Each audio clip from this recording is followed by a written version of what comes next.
अस्सलाम वालेकुम dear viewers, hopefully आप सब खैरियत से होंगे। डियर व्यूअर्स, आज एक बहुत इम्पॉर्टेंट इन्फॉर्मेशन आपसे शेयर करने जा रहा हूँ। हमारे एक बड़े अच्छे दोस्त हैं मिस्टर रऊफ़ खालिद साहब। रऊफ़ खालिद साहब ने ड्रैप में drug regulatory authority of Pakistan उसमें भी काम किया है और ड्रग कंट्रोलर भी रहे हैं, तो बड़े अच्छे दोस्त हैं। उन्होंने एक हमसे इन्फॉर्मेशन शेयर की, आज मैं वो इन्फॉर्मेशन आपसे भी शेयर करना चाहता हूँ। अगर आप ड्यूकोलेक्स या आप कोई भी इंटेरिक कोटेड टैबलेट दूध के साथ इस्तेमाल कर रहे हैं तो इसको इस्तेमाल करना बंद कर दें, स्टॉप कर दें। क्योंकि अगर आप इस मेडिसिन, ये दो मेडिसिन के जो नाम लिए, आप इनको दूध के साथ लेंगे तो ये आपके मेडिसिन का जो इफेक्ट है वो इसको कम कर देगा, खराब कर देगा, रिड्यूस कर देगा। ठीक है, तो व्यूअर्स वीडियो जो है मेरी पूरी देखिएगा क्योंकि इसमें बहुत इंफॉर्मेशन आपको मिलने वाली है।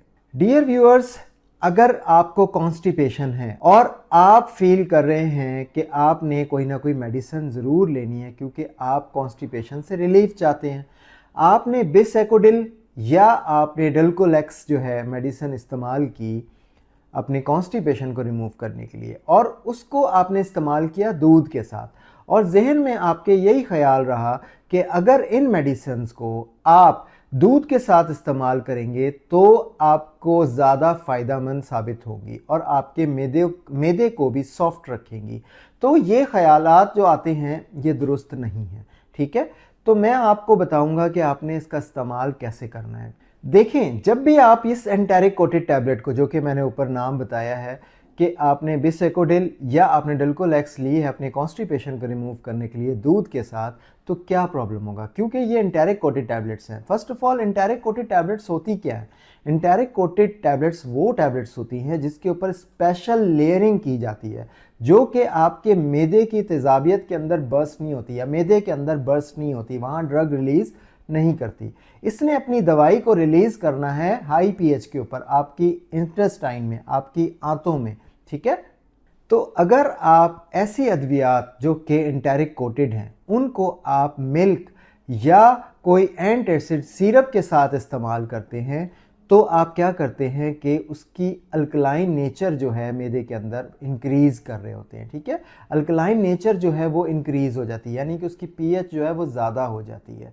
अब इसका नुकसान क्या होगा ये मैं आपको बताता हूँ। जैसा कि मैंने बताया कि आपने दूध के साथ और या किसी एंटासिड सिरप के साथ इसको इस्तेमाल कर लिया है, किसको? आपने एंटेरिक कोटेड टैबलेट को इस्तेमाल कर लिया है, तो क्या नुकसान हो रहा है? नुकसान नंबर एक कि उसकी जो प्रोटेक्टिव लेयर है, ठीक है, जो कि आपने कोट की है टैबलेट के ऊपर, वो क्या करेगी कि वो आपके स्टमक में ही आपकी मेडिसिन को रिलीज़ कर देगी।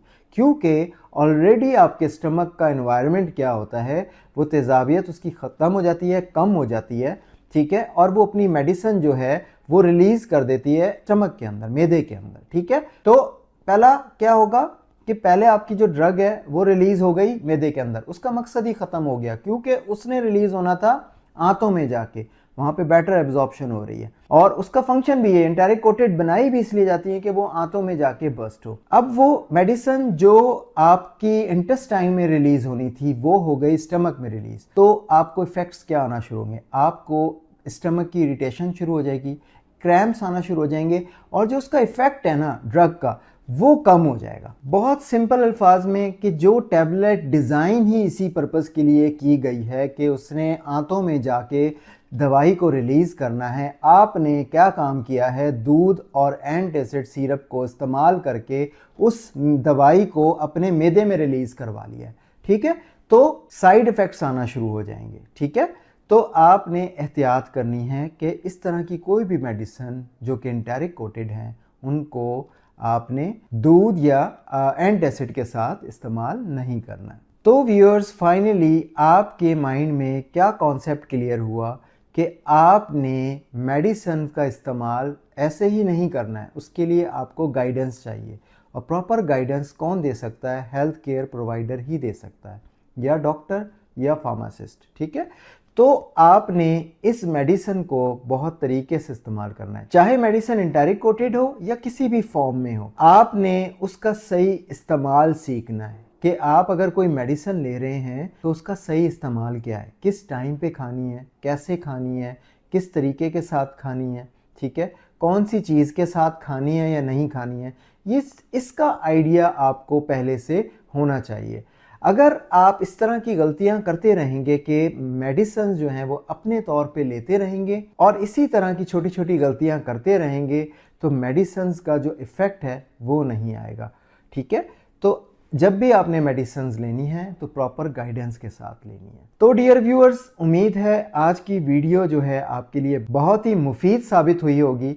तो इस वीडियो को जो है लाइक कर लें और अपने दोस्तों और प्यारों से शेयर करें। मेरे यूट्यूब चैनल को सब्सक्राइब कर लें, ठीक है, और अपने दोस्तों से भी उसका लिंक शेयर करें ताकि तमाम हेल्थ रिलेटेड वीडियोस जो हैं वो आप तक टाइमली पहुंच सकें। आपसे इजाज़त चाहता हूं। अल्लाह हाफिज़।